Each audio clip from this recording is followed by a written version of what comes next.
All right, guys, we are back for a brand new episode of the podcast, episode 76. So we're going to do a breakdown of UFC Saudi Arabia. I've been looking forward to this actually, talking about this because I don't know if people watched my last one, but I actually got all the predictions for the main card right. So we're gonna just cover the main card for this. I'm gonna start off like that, and then eventually later on, the more I do, we'll start covering more of the prelims as well. But yeah. So by the way, guys, make sure you like, share, comment, and subscribe to the channel. I mean, it supports us, helps me to create more content. Plus, I'm looking to get monetized soon. So the more I'll be trying to release 2 episodes a week. I'll be trying my best, but at least minimum one. So make sure you like, share, comment, and subscribe, people. Okay, let's get straight into it. Let's talk about, of course, we're going to start off with the main event for UFC Saudi Arabia. I mean, you can see it down the screen. These are the results. So Robert Whittaker actually finished it in the first 2 minutes of the first round. Was I surprised? Yes, I was. I was surprised about how early it was. I wasn't most surprised by the result because I know how good Whittaker is. But I was definitely surprised by how easily he did it, because Aliskerov was a tough fight for anyone in the middleweight division, but he just showed. I mean, I could see the knockout happening because, of course, we saw Aliskerov get knocked out before by Hammad. And the funny, worst thing is, like, they both were uppercuts that knocked him out. So I believe it was a check hook or something that rocked him first. He was wobbling, and then it kind of started to we started to see the end there.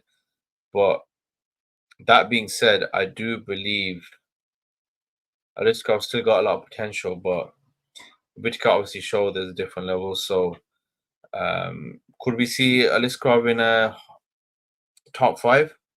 Could we? I don't know. Maybe we will. Maybe the next couple of years we will. But right now, I don't think he's at that level yet. Whittaker now, where does he go with this win? Because, like we said, is there really anyone for him to fight? Because you got Adesanya and DDP, right? Sean Strickland's just beat Paulo Costa. And I believe in the press conference that Whittaker was saying that Sean Strickland is going to be given the title shot. So where does he go from there? Did they reschedule the fight with Hamzat? Because we don't know the situation with Hamzat now, because he's been getting ill a lot lately. He's been pulling out as well. So, and another thing is about Hamzat that people keep on forgetting. I don't think he can fight in America as well. So that he has to fight in other areas of the world, and I think particularly fights in the Middle East. So where does he go now? Do they do that match again? Because that's a big fight. But that's a tough matchup for Hamzat. I said it in the beginning, anyways. That is a tough matchup for Hamzat. But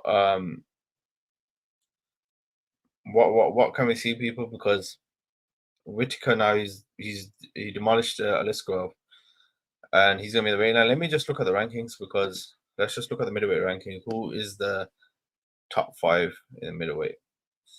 Okay, so I'm just gonna put that on the screen here, and let me just okay. So we got the top 5 here. Okay, it doesn't show the champion, so we know DDP champion, but I'm on about the top 5 below DDP. So okay, I've shared it now on my screen. So the top 5 here now. So we've got we obviously got Sean Strickland. We got Sean Strickland. Yeah, so Sean Strickland, Israel Adesanya, and then obviously Robert Whittaker third, and Imavov and Cannonier, who just fought. I believe Imavov beat Cannonier. So people have some controversy about that. They want to do a rematch. So where does Whittaker stay in the picture? Because is he gonna have to fight like Marvin Vettori or someone, like go a bit lower? Because Marvin Vettori, I believe, is number 6. So where does he go from here? Because Adesanya and DDP are fighting, like we said. Strickland's gonna get a title shot. Is he wait a year now? So is he wait for that fight to happen and then Strickland to fight? And then how does it work? Because it's kind of a crazy one. He's in a tough situation now. I don't know. I don't know what his next fight would be. So I really don't know. But maybe they can do Imavov versus Whittaker because it doesn't look like Hamza's getting any better. It might come to a point now where Hamza might have to retire for his health. Health is way more important, right? So yeah, but I think they should do Whittaker and Imavov then because he doesn't want to wait longer. He's gonna want to be active, right? He doesn't want to wait a year out now and then have some sort of ring rust when he fights for the title. I'm sure he wants to stay active. So yeah, we might have to see Robert Whittaker versus Imavov. And where does Aliskerov go from there then? Because he went at fought number 3 now on short notice. Who should he fight next? I mean, let me look over the rankings. We're just gonna have a go down of the rankings. Okay, so he's not even in the Aliskerov's not even in the top 15. So who should he fight? You got Chris Curtis, you've got Anthony Hernandez. Hamzat's all the way number 11. So should he fight a top 15 or no? Should Aliskerov fight a top 15 or no? Let me know, people, in the comments on our page. But this is an interesting to see how fighters now how far does this set Aliskerov back? Because he lost in the first round within the first 2 minutes. I mean, if he had lost by a close decision, they would have probably given him a top 15 next. But do you not think he still deserves the top 15? I think they should give him like number 15 or number 14. Why not? Just to see where he's at, because I believe his last few fights he's not finished the guy. So why not? He's taking this on short notice, or maybe just build him up slowly. But yeah, so I think they should do Whittaker versus Imavov next. I don't think he should wait, or I don't think he should wait around for a title shot because he's going to be waiting a while. And then Aliskerov should just fight someone in the top 15, maybe. Okay, I'm going to move on now. So let me just get the screen back up. I'm going to move on to the co-main event. So we're going to look at the co-main event now. So we got Volkov versus Sergey Pavlovich. So Volkov won by unanimous decision. You got to remember Volkov. I don't know why people were picking Pavlovich. Don't get me wrong. I understand why the knockout power and things like that. Volkov's been finished before and stuff. But you got to remember, if you look at all the attributes, Volkov's got a lot more tools than Pavlovich. So I was very surprised by people picking Pavlovich. So yeah, Volkov used the kicks. I mentioned this in my last episode as well. Volkov is going to use his kicks and he's going to work his way around. I thought there'd be a bit more grappling, but it was just a complete more of a standoff fight. Volkov kind of won that handedly. Did you see in the second round or one of the rounds he was combing his hair? I mean, the guy's the guy was trying to look fresh for the fight as well. I mean, like GSP said, you look good, you feel good, you do good. So that worked for Volkov. But where does Volkov go from here? Because okay, Volkov's number 5, and he beat Pavlovich, who's number 3. So we're gonna have a look at the UFC heavyweight rankings now. So this will be interesting actually, because we know John Jones is the champion. So let me just open this up. Okay, so we got John Jones as champion, right? So I'm not going to show him on the screen. But okay, let's just look at here now. Let me just share this tab instead. Okay, so we've got we've got Tom Aspinall, interim heavyweight champ. Obviously, you can see Volkov there, number 5. They're going to update that. He's going to be number 3. Pavlovich is going to go down, obviously. So who are they going to give Volkov? Because we do know Tom Aspinall and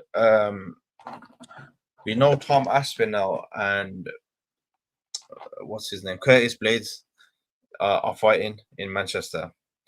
So I think they should do Volkov versus Cyril Gane. Have we seen that? We haven't seen that fight before, right?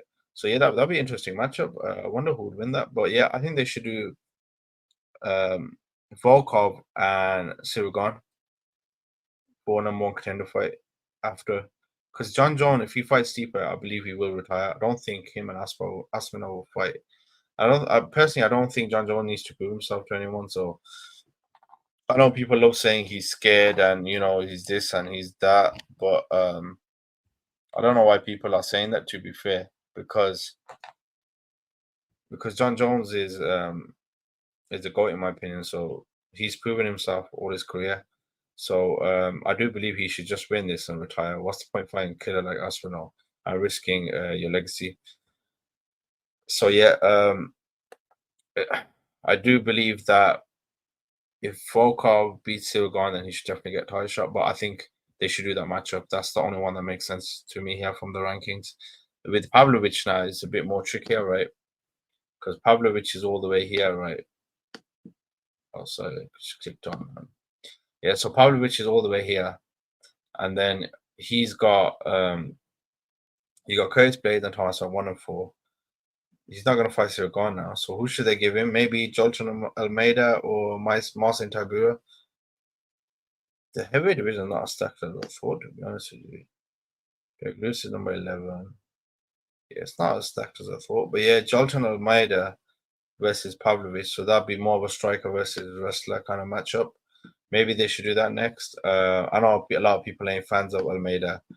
I mean, he won by submission in his last fight, but a lot of people ain't fans of him because of his last few performances. But I think that's the only logical matchup I can see. So what I'm thinking is they're gonna do Volkov and Silgan next, because Volkov's gonna hit number 3 now, and then that would make sense. And then Jolton Almeida versus Pavlovich. So yeah, that's what I think. The heavyweight divisions kind of it's not looking as stacked in my opinion, but I mean everyone's got their own opinion, right? So let's go back to share this tab. So like we're talking about, let's talk about the next fight now. So we got a fight in the welterweight division. So Kevin Gastelum versus Daniel Rodriguez now. So this fight, like I was saying it on the previous episode, I think with Gastelum, like his last performance, just he looked terrible against Sean Brady. Sean Brady just destroyed him. So I was kind of curious what kind of Kevin Gastelum we were going to see, and then you see on the week of the fight, he didn't even make the weight. He couldn't make his weight. He was supposed to fight a welterweight. It ended up being a middleweight fight. He couldn't even make 180 pounds, which is crazy to me. So I don't know if he had an injury or it was a lack of discipline, or we don't know behind the scenes what's going on, right? He could have an infection. We really don't know. So what do you guys think with Kevin Gastelum now? Is his days done now for him to be a title contender in the welterweight or middleweight division? Because the fight against Daniel Rodriguez, I wasn't that impressed. Like, if you looked at the old Kevin Gastelum, the one that fought Adesanya, the one that fought Bisbane, he does not look like that guy anymore. It's like he's aged in so many years. I don't know if it's due to injuries or lack of motivation, or it's just wear and tear from doing the sport. Because you got to remember, Gastelum got into the UFC at 23 years old. He won the Ultimate Fighter. He beat Uriah Hall in the finals. I remember that vividly. He was actually the last pick on the Ultimate Fighter. This was, I believe, Chael Sonnen and the one with Chael Sonnen and John Jones. So he was the last pick, and he won the whole show. And he was 23 years old. I remember that, and he's 32 years old now. So that's 9 years in the UFC. That's a lot of wars, and you got to remember he's been through some wars. He had a war with Magny, he had a war with Adesanya. So yeah, Kevin Gastelum, he didn't like he's won, but who does he fight next now? Like within the welterweight rankings now, I believe number 15 is Kevin Holland, and number 14 is Michael Venom Page, and then when we go down, so who's he going to fight? Because we do know that MVP is going to fight Ian Gary now, who's number 7. So who's Kevin Gastelum? Does he fight a top 15 guy next? What do you guys think? Should he fight a top 15, or should he go be even a bit slower, where he should fight one more guy, then maybe go top 15, maybe slow it down, see how he's feeling within his career. So it's quite interesting, the rise and fall of Kevin Gastelum, really, in my opinion. Dan Rodriguez is a tough guy, though, because he took some shots. And where does Dan Rodriguez go from there? Because he's a lot older, right? I believe he's 35 to 37 years old. So he's at the tail end of his career now, especially for a welterweight. Does he I don't believe he's even in the top 15 now. That's how stacked welterweight is. Danny Rodriguez not even in the top 15, and Kevin Gastelum. So it's crazy to me how stacked that division is. I do believe welterweight and lightweight are the most stacked divisions, but yeah, that's going to be interesting. We're going to see how Kevin Gastelum looks now in the next year or so. We'll see if he's either going to retire or he's going to continue. And his days of being a title contender, I don't know. I really don't know anymore. After seeing his last two performances, I'm just going to say he's on the downhill now of his career. So, yeah. Okay, so let's move on now to we got Shara Magomedov, the Pirate. So we got him versus Antonio Trocoli. So Trocoli. So this fight was a bit. There was a lot of controversy because of a fence grab. I mean, I did skip some of the fight. To be honest with you, I was quite busy at the time. But I did see the finish. I believe he finished him with the left hook. See, you know, with Shara Magomedov, he needs to work on that grappling. I believe Bo Nickal called him out, so that would be a bad matchup for him, Bo Nickal, due to the wrestling. His wrestling. Do you remember his debut? He got taken down quite a lot. So fighting a guy like Bo Nickal is a bad matchup for him. Unless Bo Nickal's ego gets in the way and he keeps it standing, then I think Shara Magomedov would beat him. But he's different from the typical Dagestanis, right? He's heavily striking based, which is not as common for the Dagestanis. They do have good strikers, don't get me wrong. You got the Zabit, and you got Zabit's brother who looked amazing in the Bellator card. We're gonna talk about that in a bit. But see with do you not think he'll be a top 10 or even top 5? I do believe he can make top 10. Top 5 now is gonna be tricky because the guys are a lot more well-rounded. They're not just gonna strike with him, they're just gonna go for takedowns and mix everything together with him. So he's gonna need to. I'm kind of curious to see how he works on his grappling, how he is going to make up for the lack of grappling, in my opinion. So quite curious about that because there was a lot of hype on him when he entered the UFC. He had an undefeated record. He's coming. He's got that crazy, hair. He got the one eye. It's crazy. He's fighting with one eye as well. Him and Bisping, so amazing. So we'll see. Who do you want to see him fight next after this victory? Do you want to see him fight Bo Nickal, or do you want to see him fight a top 15 guy now? But I do believe Bo Nickal in the top 15. Let me just check if Bo Nickal's in the top 15 people. So Bo Nickal. Okay, Bo Nickal's not in the top 15. What am I thinking? That's for really anyone. So should he fight Bo Nickal or should he go for? Let's see who's number 15. Okay, so number 15 is Chris Curtis, and then you got number 14 Adrian, and then 13 Michelle. Oh, okay, that would be a fun fight, right? Michelle Pereira and Shara Magomedov. Some crazy kicks and backflips. I'd love to see Shara Magomedov knock him out though. Michelle Pereira. I'd love to see him, but that would be a fun matchup though as well. So yeah, Trocoli. I mean, Trocoli was a real winner in my opinion. He got the win bonus as well for taking the fight at short notice. He got a win bonus and he got all them extra incentives for taking that fight. So I guess it was worth it. And then taking in that short notice fight, right? I'm sure he'll get one more fight in the UFC and an opportunity. So why not? Okay, we're going to talk about one more fight, and then we're going to move on. So Volkan Oezdemir, I got this one right as well, versus Johnny Walker. So Oezdemir do you see them kicks first that Walker was doing? So he was just taking his time, even though his name is no time. He was taking his time, and then we just saw that beautiful finish. The way he knocked him, the ending when he knocked him out. When Johnny Walker gets knocked out, he does it. He does it spectacularly. He gets knocked out like it's like the worst knockout. Every time he's been knocked out, every time this guy's been knocked the fuck out, he's just like it's crazy. But there's so many different pictures of him getting knocked out and the way he's got knocked out. But Johnny Walker's kind of that guy. He's kill or be killed with him. I feel like if he doesn't finish you within them first couple of minutes by flying knee or some crazy move, more than likely his opponent's going to finish him. So that's why I kind of did predict that Oezdemir would weather that storm and then it would just knock him out. But he looked a lot more hesitant. I don't know if the Ankalaev fight affected him that much because he didn't look as confident in this fight. I don't know if people noticed, or maybe it was the desert kind of confused him, but he did not look as confident. So where does Johnny Walker go from here now within his career? Because the guy, I remember when the guy first came on, everyone was like, "This guy's a killer. He's got such a long reach." I believe he has 84-inch reach arm length, and then he's 6'6". Like there was a lot of hype on this guy, and then he just got knocked out.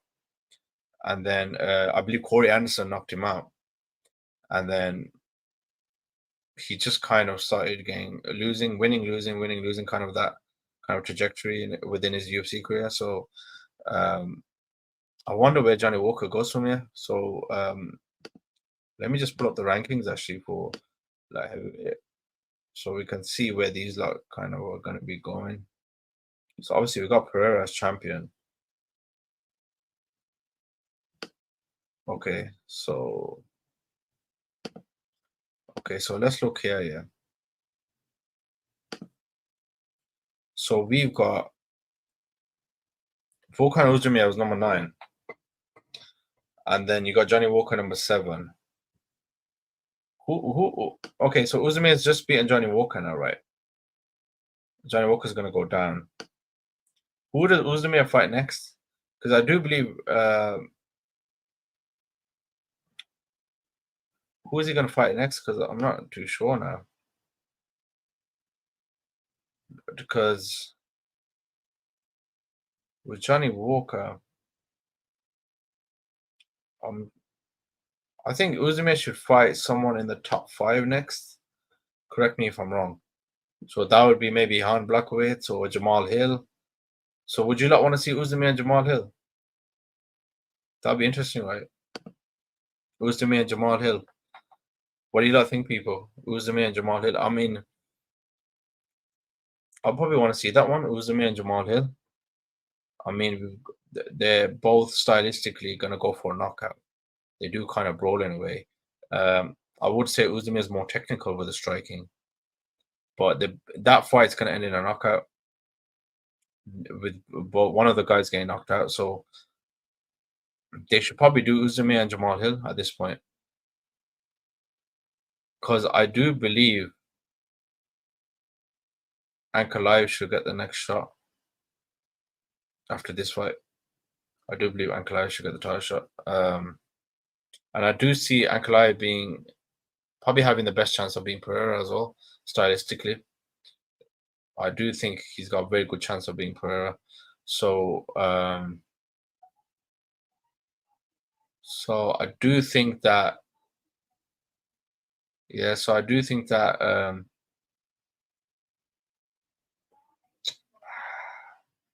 don't know now, because let's just say Oezdemir now, he's just beating Johnny Walker, right? He's number 9. He's gonna go probably number 7, unless they give him Rakic, who's number 5. Rakic maybe, or Jamal Hill. They'll be fun ones.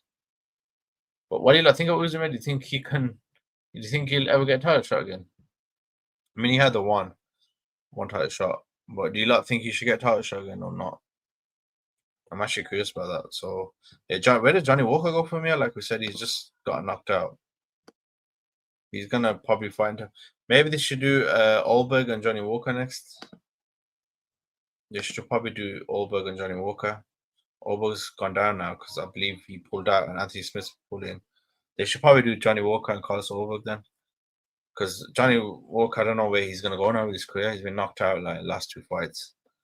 Olberg hits hard as well. Maybe that'll be a good fight for Olberg to solidify himself in the top 10. Or to just get his name out there again, just to get that fight again. But I wonder where Johnny Walker goes. And I do believe Oezdemir should fight top 5 next. So yeah, I would say that's my post-fight discussion people on UFC Saudi card. I mean, the card was decent. The card was decent. It was amazing timing for the UK. Like we finished everything 11 p.m., which is crazy in the UK because normally we're staying up till like 5 6 a.m.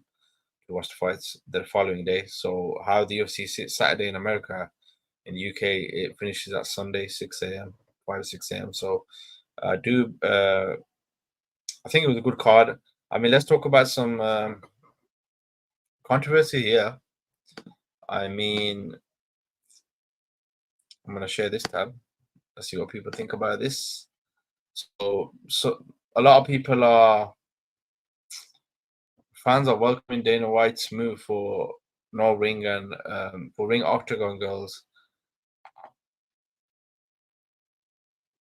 Yeah, so they're saying Khabib was right. They serve no purpose. So, like one guy I believe pointed out that Khabib was right. Like I didn't even notice the ring card girls when they were doing the weigh-ins and things like that. So, are they as necessary as think? I do believe, like, okay, in the West, like people want that because it's a custom or whatever.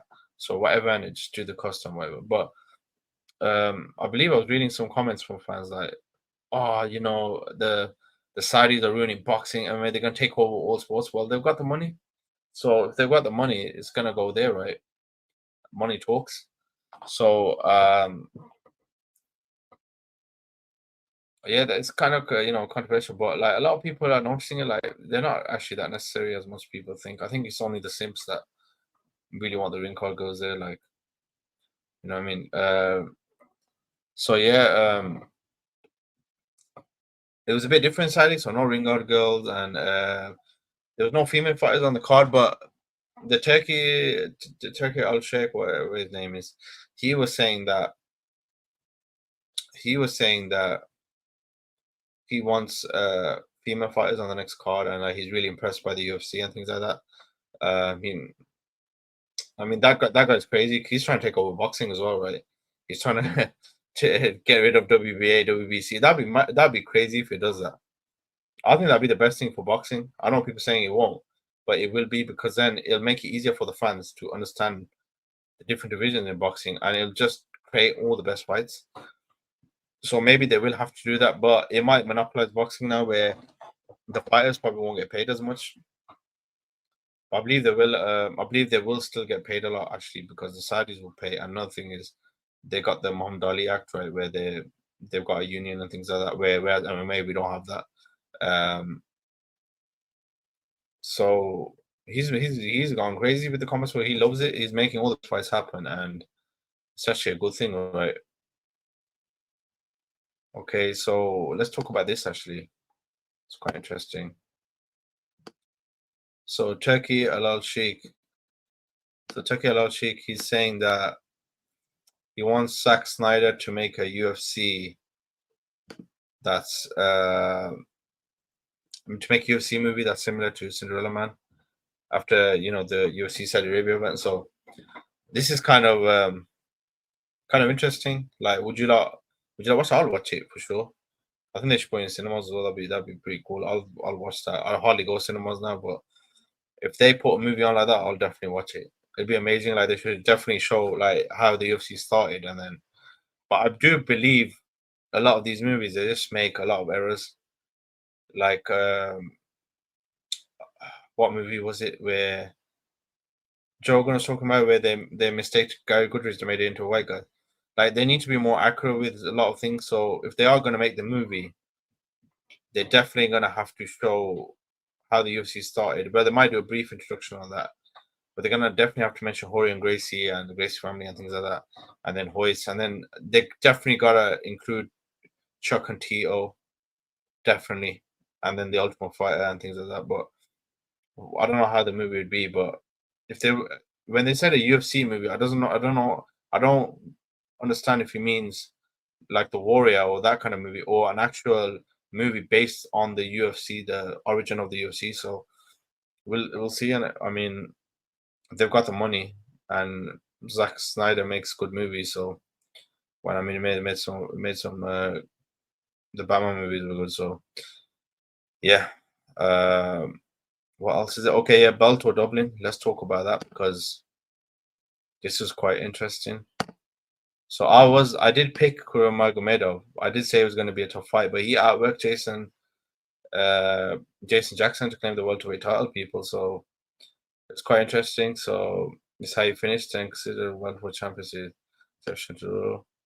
Behind the star, the guy's title being claimed. So he did win three rounds to two. I didn't watch the fight, to be fair, but yeah, he won. Gentlemen, having gone. Yeah, so like here's one. Let's just see a bit of it. Hopefully they don't copyright the video, so I'm just gonna be a bit careful with it. But yeah,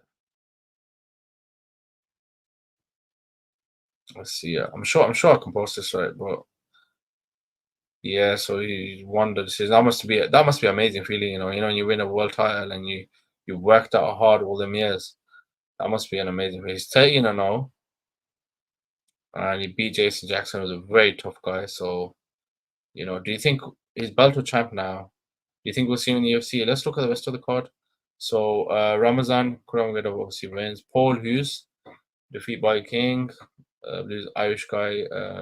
Senior Kavanagh lost. Oh, that must have been crazy. Her losing in Ireland. Yeah, that must have been a bit of a mistake. And yeah, Nathan. Oh yeah, I want to talk about this one. So Kassan Magomed Sharipov. Some of the combos that guy was pulling off, and the way he was mixing it with wrestling, exactly like Sabi, and he's an amazing fighter. So I'm curious to see how he progresses. But yeah, Bellator Dublin has some big fights on there. I believe there's a PFL as well, but I'm not going to go into that. I believe that's what we're going to cover today, people. Hope you enjoyed it. I'm going to do more content. Try to release twice a week. I will be doing a pre-fight breakdown on the next episode for UFC 303. So make sure you check that out. Like, share, comment, subscribe on the channel. We're on all social media platforms at MMA Diagnosis, Instagram, TikTok, Twitter. Yeah, just make sure to support the channel, people.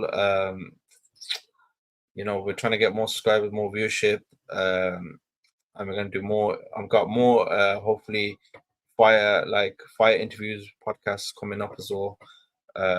Oh yeah, guys, and make sure to watch out for Fire this week because my guy Oman Shaban's fighting.